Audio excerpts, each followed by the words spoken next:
We are live. Welcome to another episode of Burning Discussion. I am your host, Extermicide, and I am accompanied by my partners in crime, Ghandex and Roar. How you both doing, guys? Good. How are you guys? Good, man. I'm peachy. I'm doing good. This is about as festive as I get on Christmas. This is from the Nightmare Before Christmas collection. So, yeah. All right, guys. I wanted to talk to you about, actually, any plugs real quick? No, I've been kind of quiet. Yeah, you can follow us on Twitch. You can follow us on Twitter at Burning Discussion. Speaking of which, we have surpassed the 150 mark followers for the new Twitch already. So I was actually kind of surprised that we've gotten up that high, and quickly approaching 200. So Twitch or Twitter? For our Twitter account, for our brand new Twitter account. So pretty good. It's pretty good. I was gonna say, I'm not aware of us doing a group Twitch. Dude, but my freaking solo account, my Extermicide Twitter, has been sitting there for a freaking year, and I think has maybe 50 freaking followers. So for the Burning Discussion to get close, I mean, really, literally, it's approaching 200 very quickly. I'm actually very surprised. So thank you guys. Thank you for those who actually listen and follow when you watch these videos later online. All right, so here's the topic tonight, guys. And we've touched base on this a few times inadvertently, but we've never purposely talk about this. So we talk a lot about the freaking PvP in the game, and everything seems to be connected to the PvP system in some way, shape, or form. But I do want to focus a little bit on the PvE side of it, because I don't want people who watch our show to feel that if they are one of those people that are totally into PvE, I don't want them to think that this is necessarily a bad fit for them. You know, the Ashes of Creation is necessarily a bad fit. There is PvE content in here. It just kind of, like I said, everything in this game kind of goes hand in hand in some way, shape, or form, cross threads or whatever, to, you know, with the PvP system in some way. So if you're that guy who actually likes to just freaking do raids and do dungeons, that's what I want to talk tonight. I want to talk about the dungeons, and we don't know a whole lot about them, but they have showed us some footage. We do know how it's coming along and everything. They have actually given us some descriptions of a couple of the dungeons on the wiki. They have given us some information that I have read some information that is kind of, people are kind of mistakenly translating it incorrectly, and it may turn out that maybe I'm interpreting it incorrectly, and you guys will correct me on that.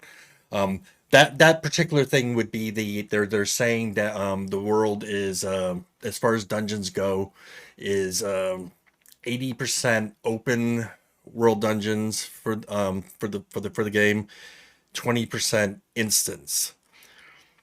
Some people, when I'm reading the forums, some people are taking it more as, I'm trying to figure out the proper way of explaining this so everybody easily understands. I'm going to use, since Roar likes to use Molten Core as an example all the time. Let's say we have a dungeon in this game called Molten Core. Okay. Some people are taking it that 80% of Molten Core is open, while that last 20% is the instance part. And I don't think that's the way it is. Okay, so I think some people are misinterpreting it. Guys, help me out here. I think they're misinterpreting it because in one of the live streams that they did, you see them running through the entire dungeon, and then at the very end they zone into a boss room. And I think that's kind of where they're coming from. If you read on the wiki, they're explaining that the 20% dungeons is going to be like solo dungeons and like story-driven dungeons, where there's going to be some sort of narrative involved. Other than that, I'm really not too sure. That whole zoning into that last boss room kind of raises the question: is that going to be like a only dungeon, or is it just a room that's going to separate you from the rest of the dungeon? I don't know. But even if you do zone in and they count that boss room as the 20, part of the 20%, it can't be the entire 20% because we've seen one of those dungeons, a full go through The one with the that dragon, boss yeah. room. That boss room, even though the boss room is massive, it's not even. I wouldn't even say it's 2% of the dungeon. So, like Roar said, it's mostly going to be that solo player content that we're going to see in story driven dungeons that you can run through, by yourself. But it will be limited. So, and obviously, Gotcha. all the good gear isn't going to come from those. Yeah, and like I said, I've read it more than once, and it started making me question myself. I'm like, wait a minute, I don't think that's how it works. And then you see someone else freaking talking about it, and I'm like, wait a minute, am I freaking wrong? So I'm glad you guys at least clarified that a little bit. It would be, I don't know, it'd be interesting. But what I see happening in, well, I'm not even gonna go there. Let's put it this way, okay? If a dungeon is okay, so most of these dungeons, 80% of these dungeons are going to be open world. Now, we have talked inadvertently when we sat there and talked about PvP and everything. We've referred to dungeons about how people are going to gank one another when going into the dungeons and everything. If the last room is the boss, like Ghandex just said, do you see that maybe because of the whole corruption system that the whole ganking thing may not actually be a thing that happens? You might actually see two different raid guilds freaking work together to clear out the dungeon to get to that teleport and zone in each of their freaking parties to go do their content and work as a team. Possibly.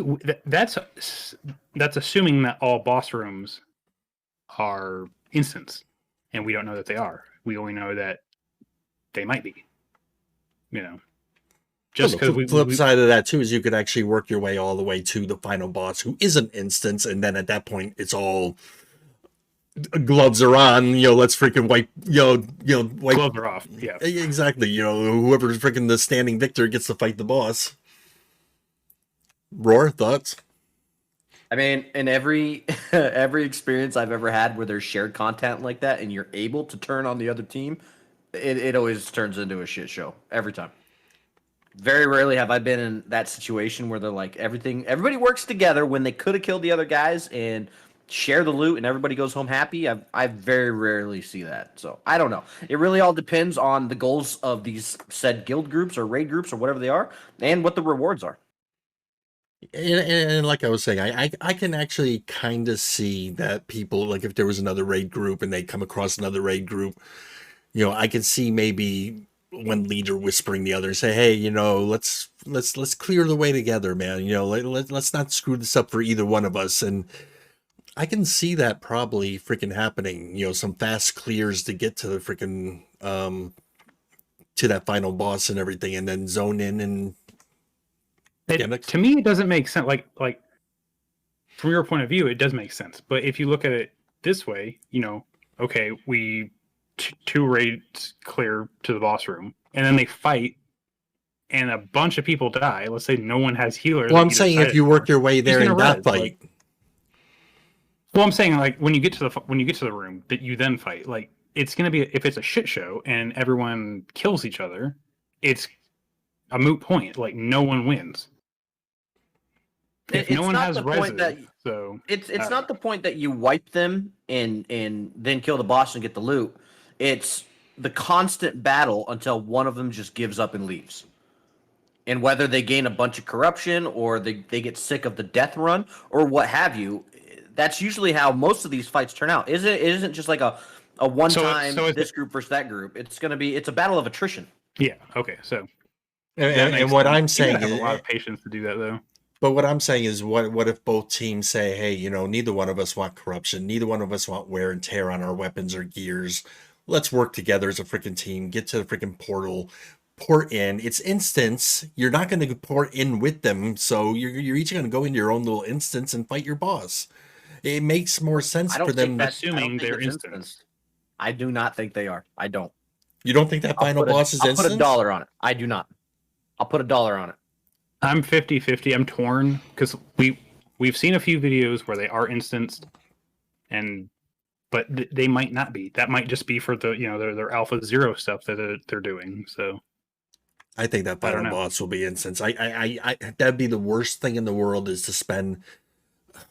Look, how long does a raid take in a typical World of Warcraft dungeon? If they know the fights, 2 hours, hour and a half. Okay, so let's say 2 hours. No, we already know that the dungeons in this game are going to be massive. Massive in comparison to WoW. It may take longer than freaking 2 hours to get to that freaking final boss.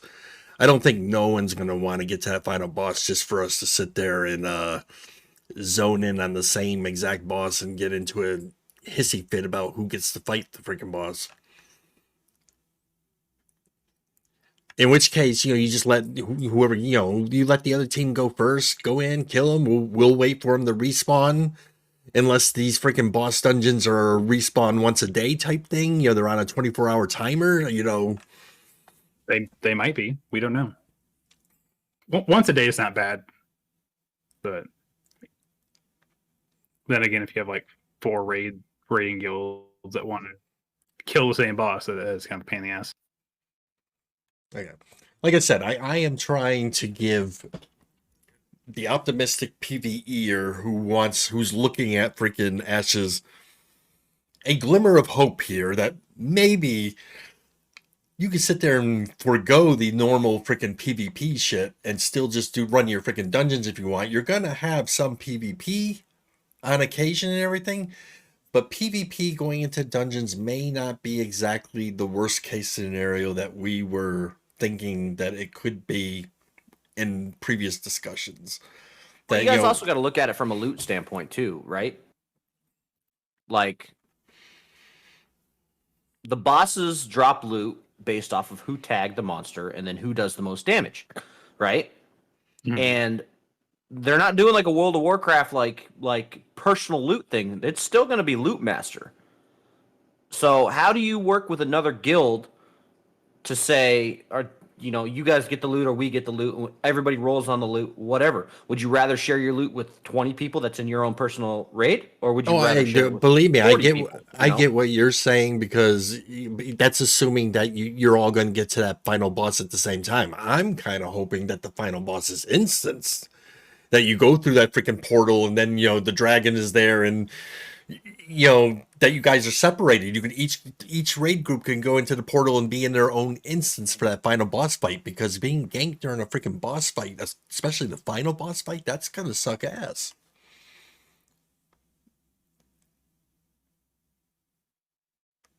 Ghandex? I'm just checking the wiki real quick to see if they mention anything, but they don't. So I'm gonna tweet them. I'm tweeting them right now. I'm gonna say I need answers, Ashes. Yeah. Tell me, is this last boss instanced or not? And actually, I'm surprised that's a question that has not come up yet, because when you watch that videos with especially that one raid instance with that dragon, they go into a portal. And I always, from day one of seeing that, I thought that raid boss was freaking instanced, so no one else can go in there and gank you during it. That's why I thought it was in a portal like that. But I do know that they did mention portals and doors and stuff, and there will be multi-tiers to dungeons. So there might be portals that you can unlock, like that one, that then teleport you to progress you farther through the dungeon once you've already, unlocked it, per se. Think of it like Molten Core and WoW. You go through Blackrock Depths and you can get into Molten Core, and then then your attunement, and then you can just teleport to it, kind of thing. But so my chat is pointing out another thing that we're not talking about is how do you divvy up, because these bosses are supposed to be able to be harvested for really rare crafting materials. Like, how do you divvy that up? Correct. It goes to the guild. Like it doesn't all. Right, yeah. I would imagine it would go to like a communicative guild bank where people can make shit for the guild. But if you're teaming up with other guilds, It's another thing to argue over, you know? Well, again, I think I don't know if you guys are misunderstanding me here too. When I say teaming up with another guild, I'm just talking about like when you enter the dungeon to clear through all that trash mobs to get to the boss where you zone in. It would make Assuming more that you zone in. right. It would make more sense to work in cooperation with them to make it an easy clear instead of wasting 2 hours fighting these trash mobs. You guys can just zip through it, get all the way to the freaking end. You port in, and you freaking have your boss fights or whatever. Assuming that it's instance like that at the end, or even if you guys are kind of like just Feel like zipping all the way through, and then if the boss is in the same fucking instance at that point, then you guys turn on each other, or you say, look, you guys freaking keep watch. We're gonna fight him first. When he respawns, we'll watch for you. Then you guys fight him, because there's gonna be people trying to farm the damn shit.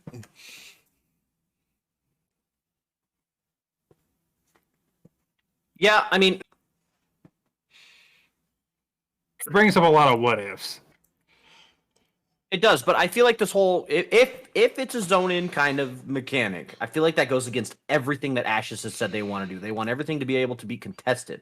Like if you're just able like to throw out PvP out the window, team up with a guild, run across this dungeon, and then both zone into your own little private dungeon fights, like there would never be a need to contest that dungeon at all. Then you would just always team up with somebody, push to the end, and then have your own personal fight where no one can mess with you. You know what I mean? Right. And this is where I'm thinking in my head that this was part of their how they want people to communicate with one another and be, get friendly with one another. And because MMOs over the years, we've grown distance. People will sit there and do their solo thing and never freaking join a guild and never talk to anybody. And I think they're trying to force people, especially with the whole crafting system, they're forcing people to have to rely on one another. And I could see that actually being true in doing dungeons also to an extent. But just because a crafter needs that material doesn't mean that crafter has to go do that dungeon. So while yes, I will be reliant upon other people for those materials, it could easily be there's a trading guild, there's a commerce guild that raids these dungeons specifically to harvest those rare materials and then sell them. So I got you. No, like I said, I was just kind of well, these guys are totally against you PvEers, so guess what? You're just shit out of luck. There's no way around it. You're going to get killed when you try to do a PvE dungeon. This is not the game for you. I don't know what else to say, guys. again, this is a PvX game, so everything is intertwined. Yes. But there's a lot of people still asking that question. If I don't want to do PvP at all, can I not do PvP at all? I mean, the short answer to that is yes. You can be a crafter if that's you're okay playing a game and that's all you freaking do. You can be a fisherman. You can be attacked just doing that. Well, if you're on your little freehold, the enemies can't flag you out when you're in your own freehold. So if all your equipment, if they siege the node you're in, they sure can. You can go kick the shit from you. One thing that I did see, or actually I read in the wiki, I wish I actually wrote it down. I did not though. They mentioned a item that was taken from one of the dungeons. So you go into this dungeon, maybe it's the final boss, you kill the final boss, you get this fucking item. This item, when you bring it back to your town, or whatever you have, your capital, you put it into the what's the little museum thing that they have in the cities called? I think it starts with an R. Reliquary or something like that. Reliquaries. Okay, so you put the thing in there, and this one item actually makes your town immune, unattackable, until someone sneaks into your town and steals it.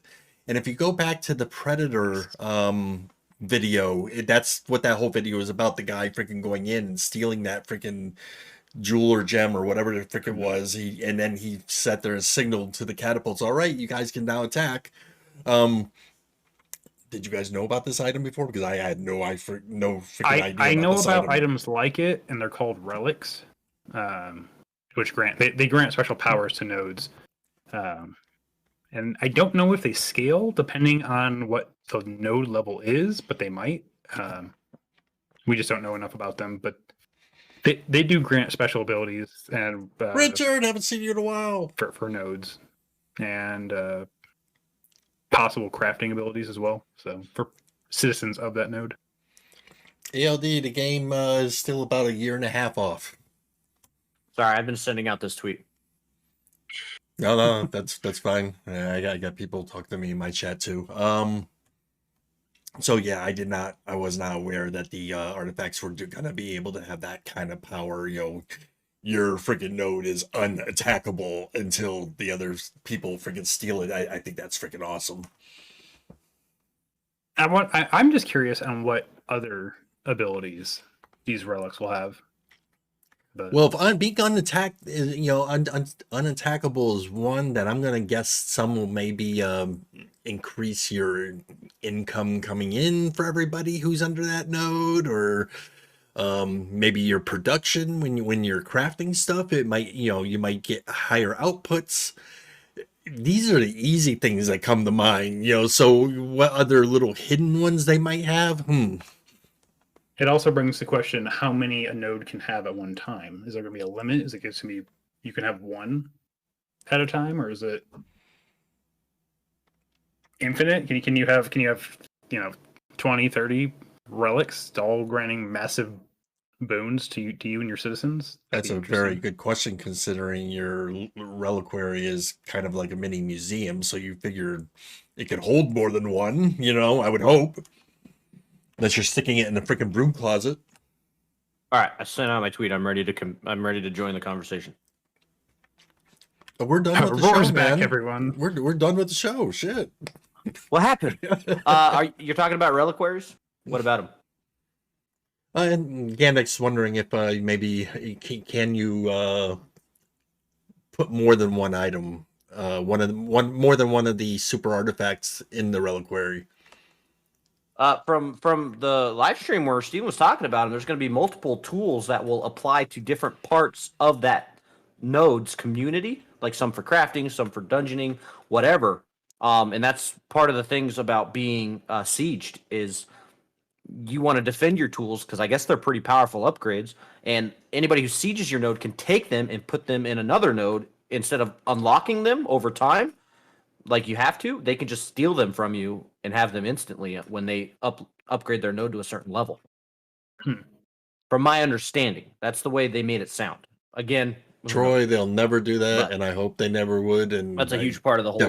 I definitely know they won't. Node thing. That's what other than just taking down a node, that's one of the treasure benefits of wanting to siege a node is taking their reliquary and some of their powerful artifacts. Gotcha. I do know that as far as these dungeons go, that they're going to rely on a lot of the lore for this world being told through quest lines that go through these dungeons. So a lot of these dungeons you're going to actually be able to go through with as a solo. Again, the stronger the mobs get, the deeper you go, the stronger the mobs get, and then that encourages you to have bigger freaking parties. The biggest boss is way down there at the bottom. Of course, that's going to be the 40-man raid guy. So you're going to get to a point, even if you're with 8 guys, you're going to get to a point where you're going to say, hey, we can't go any further. These mobs are whooping our ass. But they're connecting a lot of the lore to these dungeons. These dungeons, they're massive in scale. Bigger than anything I've ever seen in a MMORPG as far as dungeons go. How about you guys? Yeah, I can't think of a comparison for a dungeon like that, so. The biggest dungeon I've ever been in, and you guys, I'm sure both of you have, is Blackrock Depths. Back in Classic WoW, that place would take you 5 hours to get through, and that was without being contested by other players. So, if it's about that size, assuming that a 5 to 8 player group can get through the whole thing on their own, I think that's perfect. Yeah, when we saw the videos of them using the flying mounts going through those dungeons, though, I mean, like I said, massive in freaking size. So there's going to be a lot of things you can discover within these dungeons that's going to uncover hints and tidbits of the lore. So you're going to end up discovering some bits of the lore that someone else may not know, and it's going to be through the forums that people are going to start discussing, and you're going to all start to freaking intertwine and connect these pieces together. The lore is very unknown to us at this point, and they did. I know that in the game right now they do have 2 named dungeons, and these are both open world dungeons, and connected with each of those dungeons is a tiny bit of lore. Ghandex, I forgot what was the name of the dungeon that I asked you to look up. Follows Hold is the name of the dungeon. Okay, so tell us what you can tell about. Tell us, that's connected to the lore that's connected with this freaking dungeon. So you guys can look this up on the wiki. There's quite a lot of lore, and it links back to a King Atrax. I'm not going to get into that. Basically, he built this, or had it built. Think of it like a pyramid. He had it built to house relics and ancient artifacts, and he was effectively a lich at some point in time. He had undead soldiers, etc. So it's basically a vault you're going to go raid. He was the Lich King of this game. Sort of. Okay. That's the gist of it anyway. So that dungeon is to go and find his relics and steal them for ourselves to. Yes, and they actually list. I'm not gonna describe what is on here, but it's called the Golden Chalice, a crown, a sword, and a staff are the relics from this dungeon. So, but these are purely relics. These aren't something that you could actually use. If you like, if I'm a sorcerer and it's a staff, can I use that staff? These are relics, right, and they don't necessarily mean that. I don't know exactly what they're going to do for the node, or if they're actually going to be even available for the node, but they're listed. So they are. So what we have, you just named the crown, the sword, and the staff. And then you have the chalice, the golden chalice, which are all relics.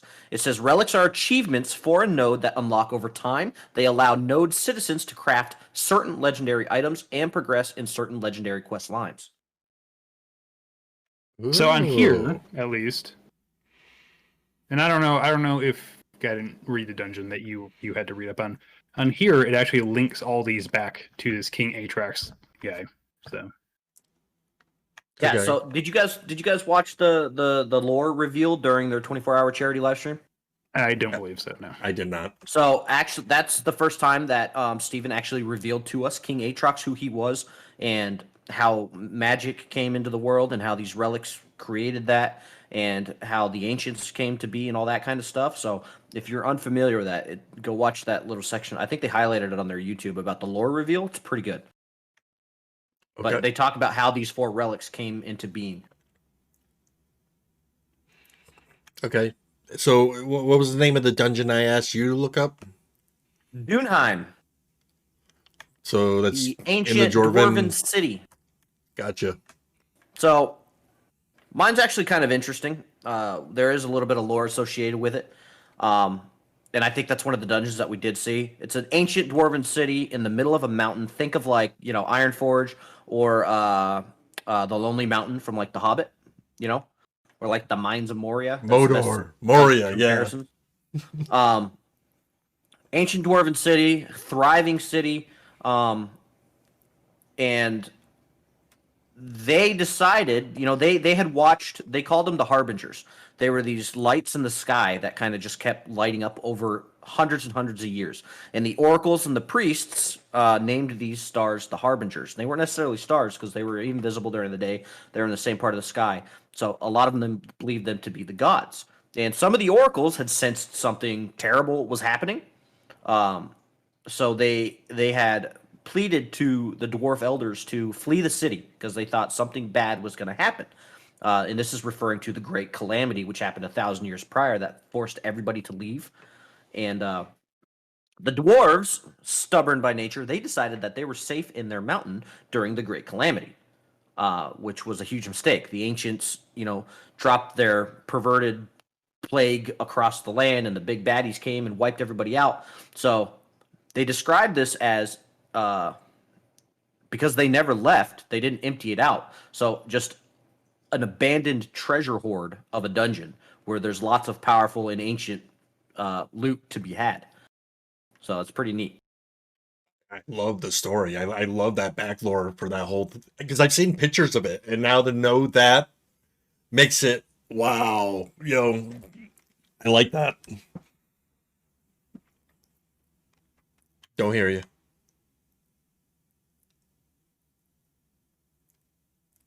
Dude, my push to talk will not work tonight unless I have the Discord window selected as my main window. It's never done that before. It's a stupid update, I promise you. Run your Anyways. Discord as administrator next time. Oh, it is. It is.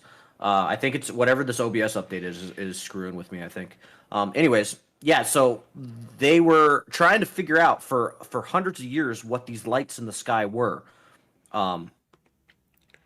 They actually says that they teamed up with all the religions of Vera.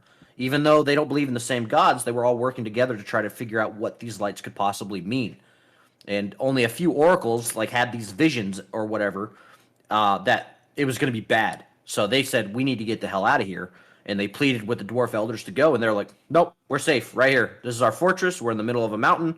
All of our stuff's here. We're not leaving. It was a wrong choice. They got wiped out, and all of their stuff stayed in that mountain. Wow. That was pretty neat. To our benefit. Correct. So I do want to touch base on something in Follows Hold that I totally missed and I forgot. So Follows Hold is supposed to be a very dangerous dungeon, and it's supposed to have constantly changing traps. So this is where rogues are going to come into play. Yes. So, or at least I believe this is where rogues are going to come into play. Detect traps, disarm, etc. And they're supposed to, hopefully, based on what this is saying, constantly change and evolve. That way it's not the same every time you win. Hopefully there's going to be an AI system for it. It's going to catch people off guard all the time. Make it more complicated as you're going through that dungeon. But we'll see. Some very cool stuff. Do you guys My chat says wizards too, guys. Do you think we're going to see, like in WoW, where when you're forming your raid group, it's going to be, we need X amount of DPS, we need X amount of healers, we need a tank and maybe one backup tank. These cookie cutter builds of teams.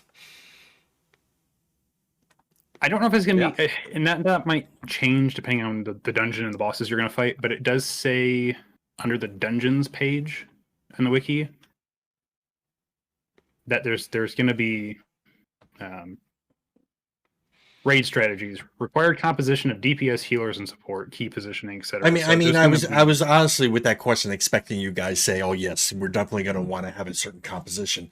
My question to follow that up with, though, is: do you think that would ever get narrowed down to the point of let's say the mage? Okay, the mage has what, 8 different classes, subclasses that he can be. So do you think it'll ever get narrowed down that we need this particular type of mage or else you can't come, or this particular type of rogue? It depends on the augments, because while your secondary archetype will then augment your primary archetype and its abilities, we don't know what those are. We don't know how it's going to impact things. We don't know if it's going to be, if one thing is going to be, drastically better than any other secondary archetype. So we just don't know. We're not going to have cookie cutter builds like WoW does. So, I don't think it's going to be as limited as WoW. So or other games. I know that the utility that all the classes get are the primary archetypes. I'm sorry, like mage, fighter, bard. The utility is going to be universal between all 8 of their available classes. However, The meta exists, and if there will be a meta, someone's going to figure it out. How are they going to do it without like DPS meters and logs and stuff like that, like every other game in the world has? I don't know. But tell me one game right now that has never existed a meta. If you can do it, I'll be impressed. But someone will figure it out. I don't know, but then again, I think some of these people will actually just make up a freaking meta. How are you going to prove them wrong without damage meters and health meters, like you said, to get the numbers? You know, how do you prove them wrong? If he could just be a really freaking good TPS guy, you know, doesn't mean he's got the best freaking class. It could be not damage wise that you're looking for something, but something that is support based. You know, let's say, you know, there's a certain type of mage, arc mage or arc wizard or whatever the hell it's called, can conjure food. Let's say the other kinds can't. I don't know. I'm just throwing something out there.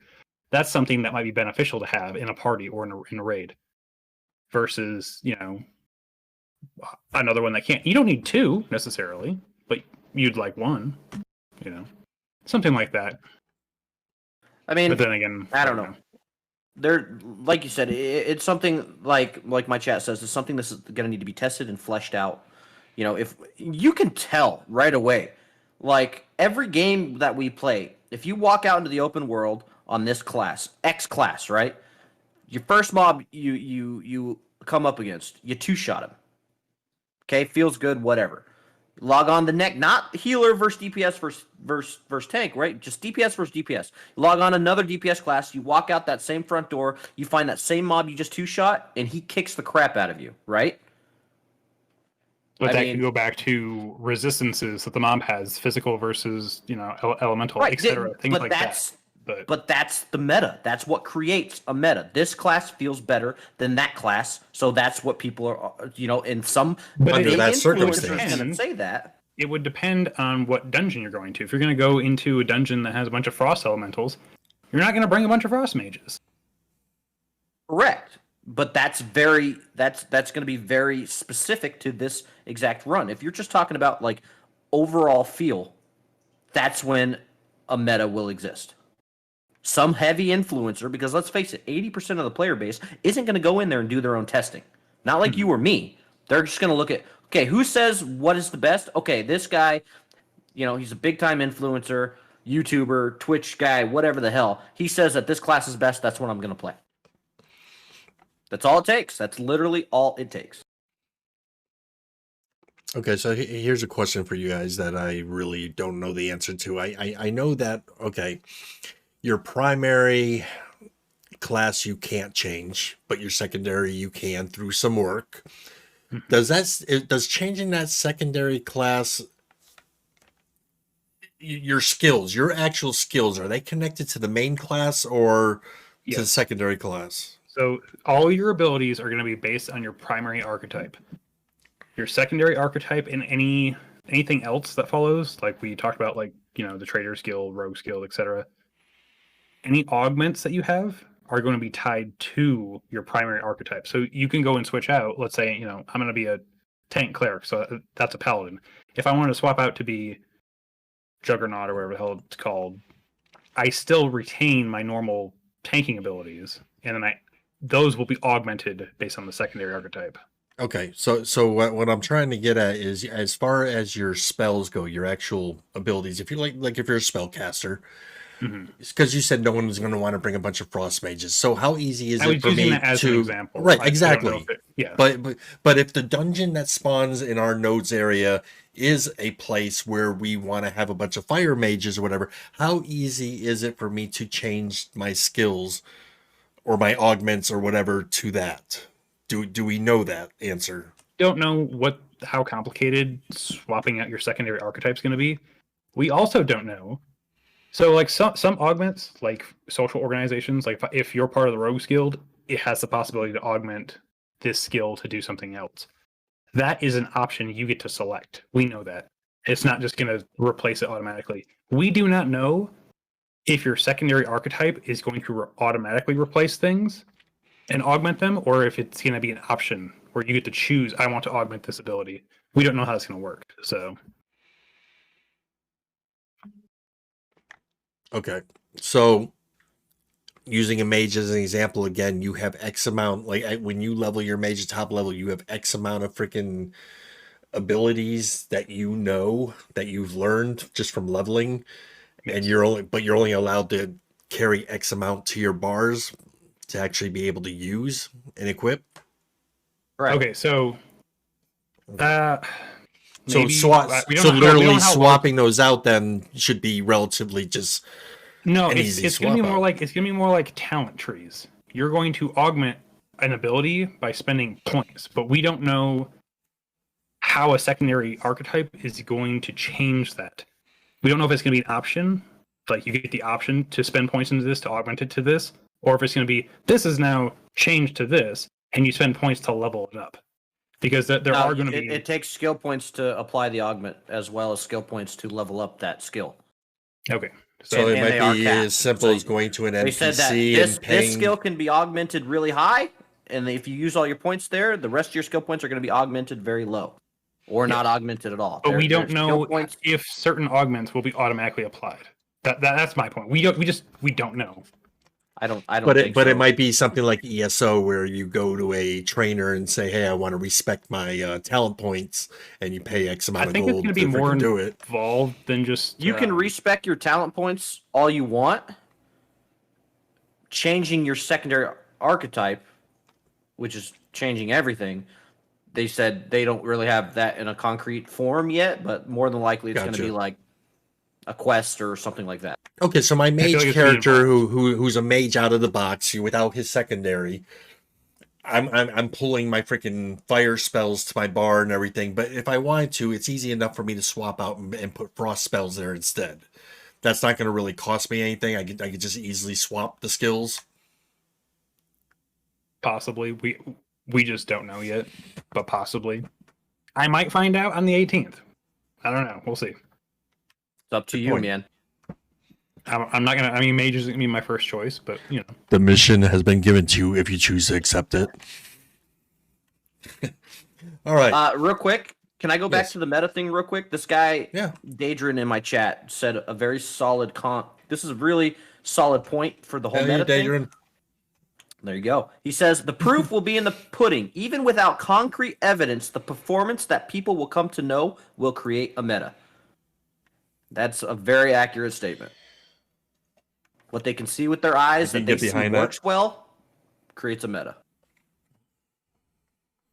Okay. Solid point. Moving on.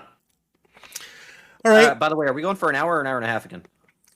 I think this particular topic will probably be just a little over an hour. I don't see us having to even stretch this out or anything. So right now, I'm just kind of stretching for ideas to make it go at least the freaking hour. So one thing I do want to freaking get into is with the MMOs that we played. I'm pretty sure I already know what Roar's answer is, and possibly yours, Ghandex.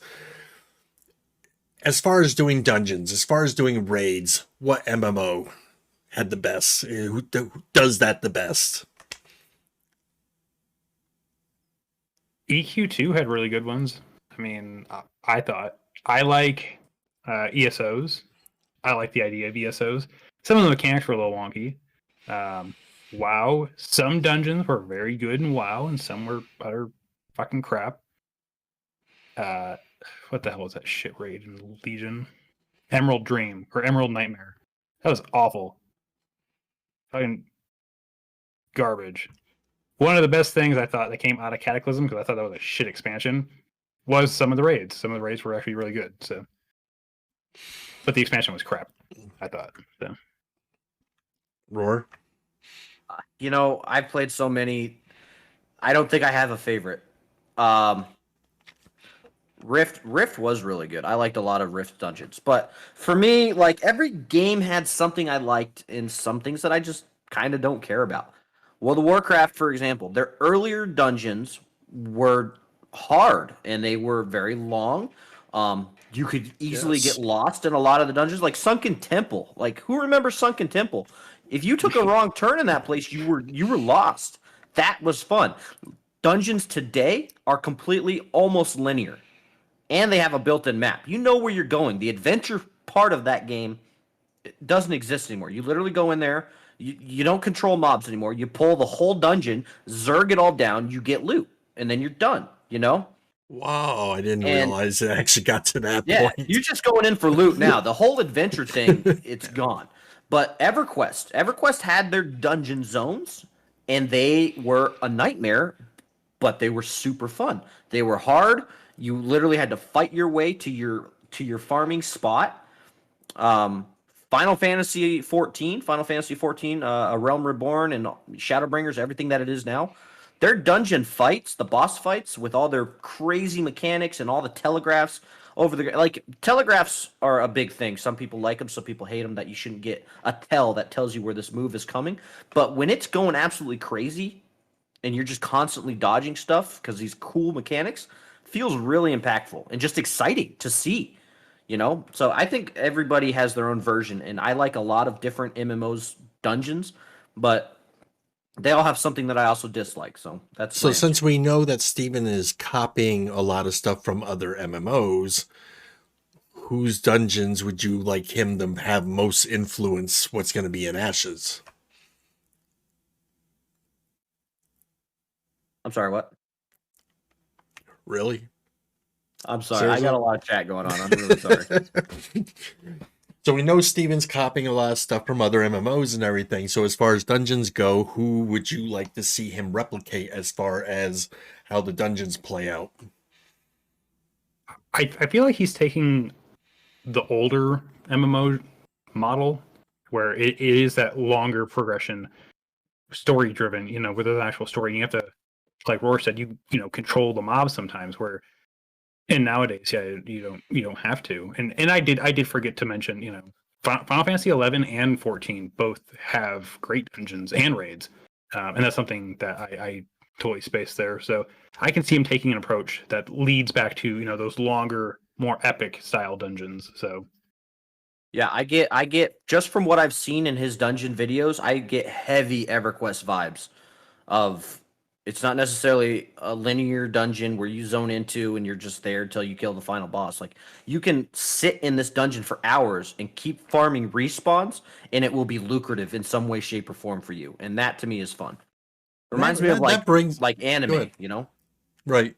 And that brings me to something that we mentioned in our last show about how MMOs can fail. We closed that off with the statement about how history repeats itself.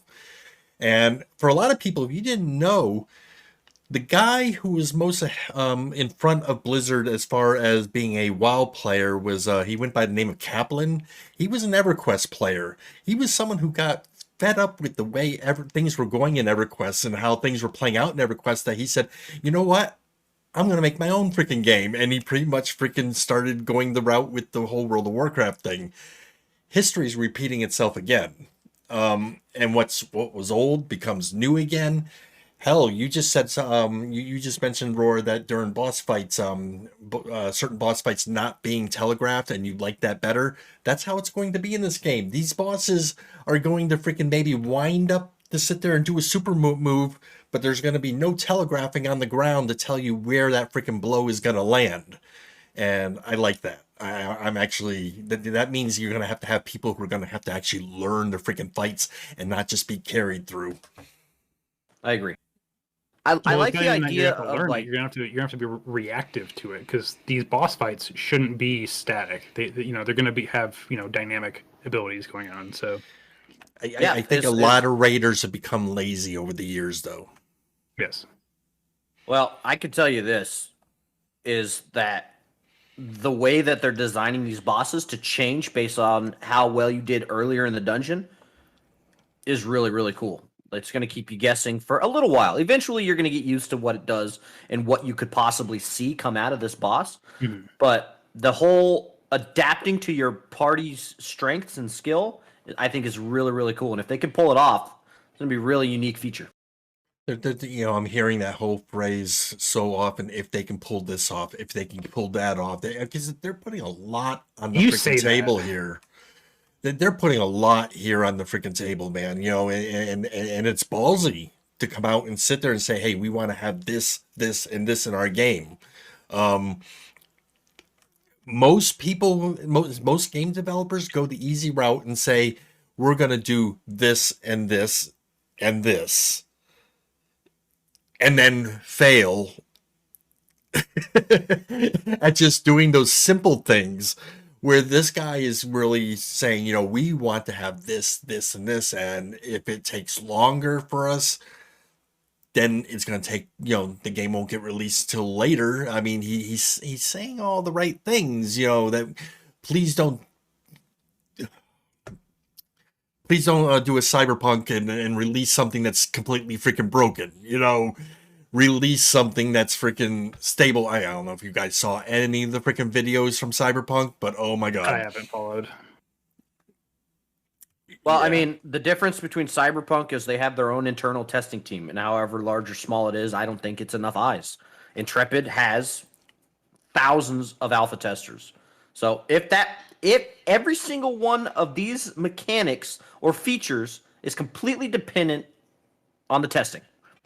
If the testers ignore it, it's going to launch broken. If the testers give it attention that it needs, it'll launch solid. Ghandex, looking at you. And you can't freaking stress that enough, because this has happened, guys, over and over and over again in our freaking history with MMOs. The genre is where it's at right now, because a lot of times people just look at these alpha tests and these beta tests as nothing more than a chance to play early. And then they get pissed off when their characters get wiped and all this freaking stupid bullshit, but they don't realize you're in there for a sole purpose. I'm not talking to you, Ghandex, so stop squirming around in your chair. Tell everyone that there will be wipes. Yeah. Like, it's documented. But what we're stressing to people is, guys, man, if you're blessed to be in the alpha, I wish I was in your shoes. I would love to be in there, but remember, you're in there to actually do a job. Okay, well, I know, you're not getting paid for it. Keep in mind that there will be certain things that do get overlooked, regardless of testing, because there's going to be certain things that they're not going to release to us. Even in the late betas, there's going to be certain things they're not going to release to us, because there still needs to be some element of surprise. So, and I get that, and you know what? They may send you in to say, "Hey, this is what we want you to test. This, and this." You may come across something else that's totally unrelated to this, and this, but is still freaking obviously broken, and it's still your duty to bring it up. If they say, "Hey, we already know," then great. They already know. They're aware. we're one step ahead. But maybe it's something they're not aware of, and that's the thing people forget, and then the game somehow ends up getting released. I think it also depends. Well, I think it also depends on people's viewpoint of how bad a bug is, and does it bother you or not. I play Bethesda games. I'm used to being riddled with bugs, and it doesn't bother me. It's part of the norm. So I don't know. Like, I closed out of Fallout 76 earlier today, and it didn't actually close. It just stayed open for, I don't know, 4 or 5 hours before I realized it was still there. But I mean, dude, I'm a gamer. I expect it. As long as it's not game breaking, like, I don't want there to be an entire next step of a game that's preventing me from progressing because I can't turn in a quest kind of bug. No, and I understand. But again, sometimes those bugs are it'll work for me, but it won't work for you for some reason. Correct. That happens. So I I just expect it nowadays. I don't even care anymore, man. Give me bugs. Just let me play. One of the best releases I've ever experienced in an MMO on day one, believe it or not, was WoW. It was stable as fuck. Now you got Final Fantasy 14. Duh. But see, I never played that game. No, I was talking about the original one. That was gutter. But here's the deal, okay? And you got to remember, me being an older gamer here, and this is something that I miss. I don't know if you guys can even relate to this, okay? Being that I'm an older gamer, I used to have to go to EB Games or GameStop physically and buy my freaking game in a box. Yep. Okay? Or pre-order it. And to get the pre-order goodies, which for a while I got the collector's edition, so I got the cloth map and everything, which I thought was going to be bigger, and ended up being this little 12-inch freaking thing. Regardless, when you ordered back then, when you ordered things from a box, your game was pretty much 99% done. Okay, you may get a patch later on. Okay, for most of the games, and it could be a Call of Duty game, it could be anything back then that you bought in a box. There might be a patch, maybe two later on down the road, but no more than that. And what we're getting sick of is on day one, you're getting 30 gig freaking patches, that, are just. I'm wondering if that's lack of quality control for one, and two, because we have the internet nowadays, you don't need to ensure, and this might be a viewpoint that developers have, you don't need to ensure that your game is 100% solid before it gets shipped out. I don't know, but I'm not a game developer. I can only speculate. Again, but you would think they would want their game to be 100% done. Yes. WoW can have an issue where if you're in Goldshire and you fall through the world, okay, this needs to be patched because people are falling through the world. Okay, but if you have something that just is freaking causing the game to not be able to run well, and I'm going to throw Cyberpunk under the freaking wheels here again for just a second and everything. One of the glitches they have, I know it's rated freaking mature, but when they're having clipping issues left and right and everything. And when you're a male character and your schlong is hanging out of your freaking pants, okay, that's a freaking issue that should have been caught during the internal test. It's super funny though.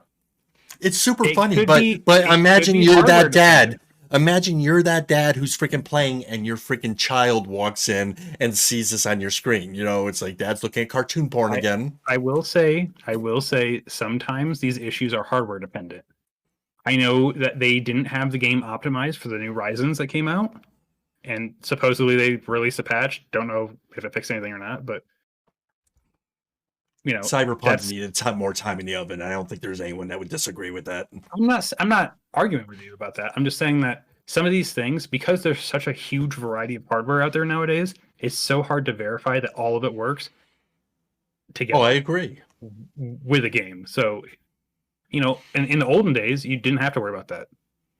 You did. It was very to an extent. Not really.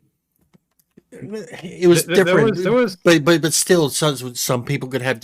Nobody's two computers are built the same. So you have different brands of memory. You have different brands of video card. Whether or not your video card is made by the maker or by a third party, vendor. Not back in the 90s. It was so. Sure. It was. There were options. But if you go back to the actual manufacturer of who made that video card and whatnot, they were mostly made by 3 different companies. Back in the 90s, like there wasn't a whole lot of variety. The biggest difference you had was your Intel processors and your AMD processors. That was the biggest difference. You had 2 hard drive options, Seagate and Western Digital. That was it. I don't know. Every video card I ever bought, and see, back then I was heavily in the Red brand, so I would always be buying my ATI cards. However, but your ATI cards were made by ATI. No. Most of the time I was buying them from third party because they were cheaper than what ATI was selling directly from them. The chips themselves are still made by ATI. The PC now ATI's drivers sucked ass, and even those I would download from a third party freaking site just to get the freaking card to work correctly. But you're talking about back in the 90s. Yes. Right. Okay. Early 2000s. Yeah, right. I'm talking 90s. I'm talking 90s because even GeForce cards, NVIDIA cards, there were very many aftermarket companies that were making them. There was like 2 that I know of, and one of them was PNY. Yep, Pony, which that's what I called them. But there was Sapphire. I owned one of the Sapphire ATI cards. Regardless, did Sapphire actually make the card, or did they just throw a fan on it? It was all about freaking changing. Look, they would get a board with lesser quality chips on it and supply their own heat sink type system. That's how it still works till today. If you buy something from GeForce from Nvidia, you're going to get the best batch of freaking chips. If you buy the same like a 3070 from MSI, you're going to get a lesser batch of chips, but with MSI's cooler on it, which is probably be a better system. I don't think so. I mean, I don't think that's how Oh the yeah, dies get distributed. the bins of the chips are definitely and trust me, Nvidia holds the best freaking chips for themselves. So Are we talking about GPUs or are we talking about ashes? GPUs. Yeah, we just kind of strayed there, but anyway, I think we kind of touched base on everything there is to talk about with the dungeons. I just wanted to touch base tonight, though, however, on just the PvE aspect of it. So basically, Ghandex, if you had a bunch of freaking PvE people sitting in front of you right now, and they're asking you, "Hey, can I enjoy the dungeons in this game?" What would you tell them? Most definitely. I see zero reason why you can't enjoy a dungeon. Do you have to be aware of people who want to go and gank people while you're doing a dungeon? Yes. But you got to be aware of that anywhere. You could be fishing all by your lonesome and get murdered by a rogue mid-cast. Like, I don't know. And Roar, what would you say to bunch of PvEers? I know quite a few of all they want to do is PvE, and I can tell you the second they log into a dungeon and they get killed for no reason at all, it's going to be an earful. So if you are only a PvEer, I think there is going to be a majority of content that you will enjoy, but I think it's time to adapt your playstyle because you will encounter the PvP, and you're probably not going to enjoy it at first. So be ready. This is a PvX game. We really need to just do a show. You can be ganked in any single activity you are performing. You are safe nowhere. But literally, and my words. I don't even think you're safe in town. I think you can be attacked in town. Well, there will be guards, etc., but I still think you can be attacked in town. I think your only safe place is your own freehold. I don't think you can be attacked there, unless, like you said, it's a siege unless you're offline and your node gets sieged. Instance housing. I don't think they can attack you in instance housing unless you invite them in. And then, but my only thing to say to PvEers, my only thing that I would say to PvEers is if you are one of those guys who looks to play on either a PvP or a PvE server, you're not going to find that luxury here. There's no such thing. So if you have to be on a PvE server because you just cannot be killed for any reason because it'll just cause your whole day to be bad and cause you to freaking go out and murder somebody, this is not the game for you. If you have a little bit of tolerance though and you think you can adapt, as much as you as a PvEer may cry when you get killed, believe me, the PvPers who get killed are going to be crying just as much too.